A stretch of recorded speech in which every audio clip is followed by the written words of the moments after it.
ধন্যবাদ মাস্টারমশাইকে। আমাদের সঙ্গে এতক্ষণ গানে যিনি তবলা বাজালেন, তিনি শুধু তবলা বাজান না, গানও করেন।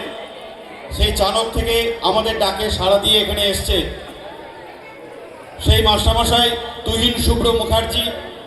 ওনাকে একবার মঞ্চে ডাকছি, ওনাকে আমরা একটু বরণ করে নেব। সুদক্ষিণা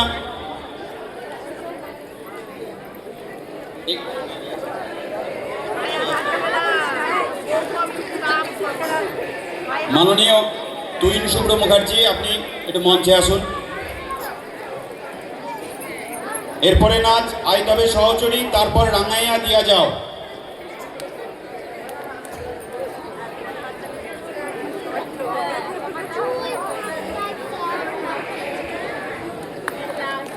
একটু হাততালি সবাই। এবং তাকে ক্রমে একটি পুষ্পস্তবক দিয়ে বরণ করে নিচ্ছে। আমরা কৃতজ্ঞতা জানাই মাননীয় তুহিন শুভ্র মুখার্জিকে। আচ্ছা, একটি ওনার কাছ থেকে আমরা একটুখানি কিছু কথা একটু শুনে নিই। প্রত্যেককে বসন্ত উৎসবের শুভেচ্ছা জানাই। অবশ্যই ভালো লাগলো, বরণ আমাকে করলো এবং সম্মান জানালো, কিন্তু আমি ব্যক্তিগতভাবে এগুলোর আশা করি না। কারণটা কি, আমি নিজে বাই প্রফেশনালি সঙ্গীত শিক্ষার মধ্যে দিয়ে রয়েছি। আমি নিজেও একজন ছাত্র এবং বিস্তার করি। এত কষ্ট করে একটা অনুষ্ঠান আমার মনে হয় একদিনে অ্যারেঞ্জ হয় না। যারা 1 মাস ধরে কি 2 মাস ধরে খেটে খেটে এই অনুষ্ঠানটা আজকে দাঁড় করিয়েছে এই জায়গায়, আমার মনে হয় সব থেকে বড় শুভেচ্ছা এবং বড় তাদেরকে করে নেওয়া দরকার।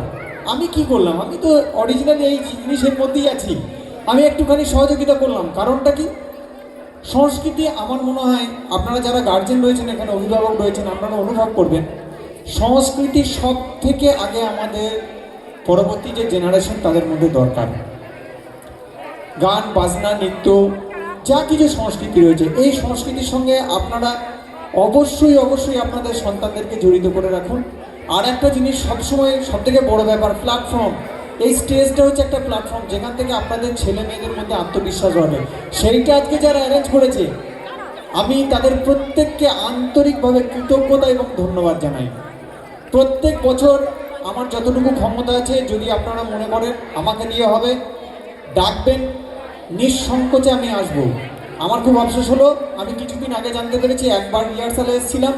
পরের বছর থেকে যদি সম্ভব হয় আমি অন্ততপক্ষে 2 মাস আগে থেকে রিহার্সালে আসবো আপনাদের কাছে। কারণটা আমি চাই এরকম স্টেজ হোক, শুধু একটা অনুষ্ঠান না, অনেক অনেক অনুষ্ঠান। আপনারা কন্ট্রিবিউট করুন, আপনাদের অল্প অল্প কন্ট্রিবিউশনে কিন্তু এক একটা অনুষ্ঠান হয়, আপনারাও আনন্দ পাবেন, ছোটো ছেলে মেয়েদের মধ্যে একটা সংস্কার তৈরি হবে। বেশি সময় নেব না, কারণ পরবর্তী অনুষ্ঠানগুলো দাঁড়িয়ে আছে। প্রত্যেককে আন্তরিকভাবে ধন্যবাদ এবং শুভেচ্ছা জানিয়ে আমার বক্তব্য শেষ করছি।